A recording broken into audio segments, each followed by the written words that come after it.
दोस्तों, जिस प्रकार हिंदू धर्म में 1000 नियमों के अनुसार चलना पड़ता है, उसी तरह इस्लाम में भी कुरान में लिखे हुए कुछ ऐसे नियम हैं जिनके बिना ना चले इंसान तो उसे हराम कहा जाता है।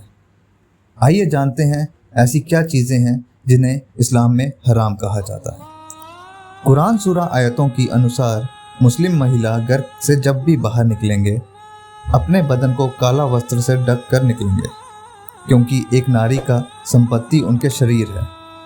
उनके शरीर में वह आकर्षित है जहां गैर मर्द देखने के बाद आकर्षित होते हैं। इसलिए इस्लाम में अगर कोई महिला घर के बाहर बिना बुर्के के निकलती है तो इस्लाम में उसे हराम कहा जाता है। अगर कोई इस्लाम व्यक्ति खड़े होकर पेशाब करता है तो ये भी हराम है। कुरान सूरा आयतों के अनुसार खड़े होकर पेशाब करना मतलब अल्लाह का अपमान जैसा होता है, इसलिए बैठकर ही पेशाब किया जाता है। अगर कोई मुसलमान व्यक्ति जुआ खेल में शामिल है तो उसके लिए भी ये हराम है, क्योंकि जुआ खेल एक ऐसा खेल है जो इंसान को रुलाता है, हंसाता नहीं।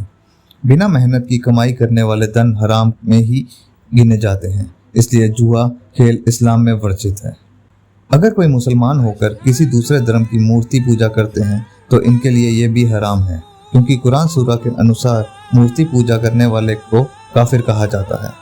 इस्लाम धर्म में मूर्ति पूजा वर्जित है, इसलिए कोई भी मुसलमान व्यक्ति किसी देवी देवताओं को पूजता नहीं है।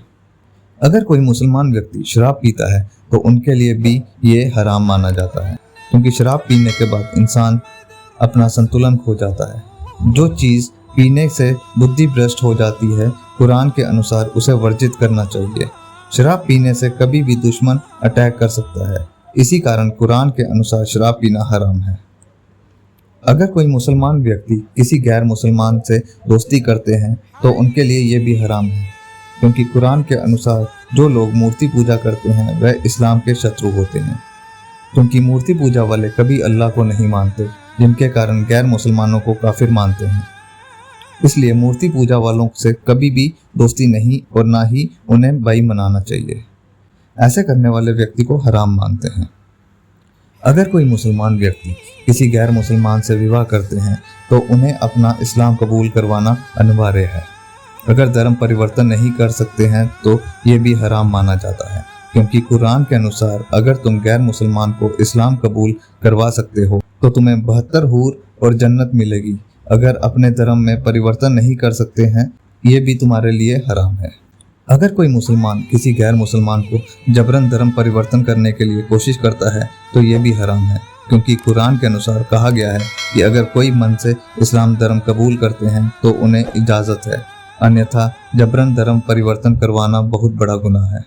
अगर कोई मुसलमान व्यक्ति विवाह करके 1 या 2 संतान लेने के बाद अपनी पत्नी को छोड़ देता है तो ये भी हराम है, क्योंकि कुरान के अनुसार अधिक से अधिक विवाह करो और ढेर सारे बच्चे पैदा करो, इससे 72 हूरें और जन्नत मिलेगी, क्योंकि जितना बच्चा पैदा करोगे उतना ही तुम्हारा धर्म आगे बढ़ता रहेगा। अगर कोई मुसलमान व्यक्ति विवाह करने से पहले शारीरिक संबंध बनाते हैं तो उनके लिए भी ये हराम है। कुरान के अनुसार विवाह करने के बाद ही उन्हें शारीरिक संबंध बनाने चाहिए। अगर कोई मुसलमान व्यक्ति ढेर सारे धन कमाता है तो 50% धन गरीबों में बांट देना चाहिए। अगर वह ऐसा नहीं करता है तो ये भी हराम माना जाता है, क्योंकि कुरान के अनुसार व्यक्ति धन तभी कमाते हैं जब अल्लाह की दुआ रहती है। अल्लाह को खुश रखने के लिए गरीबों को दान देना चाहिए। अगर आप ऐसा नहीं करते तो ये भी आपके लिए हराम है। दोस्तों, उम्मीद करते हैं कि हमारी ये जानकारी आपको पसंद आई होगी।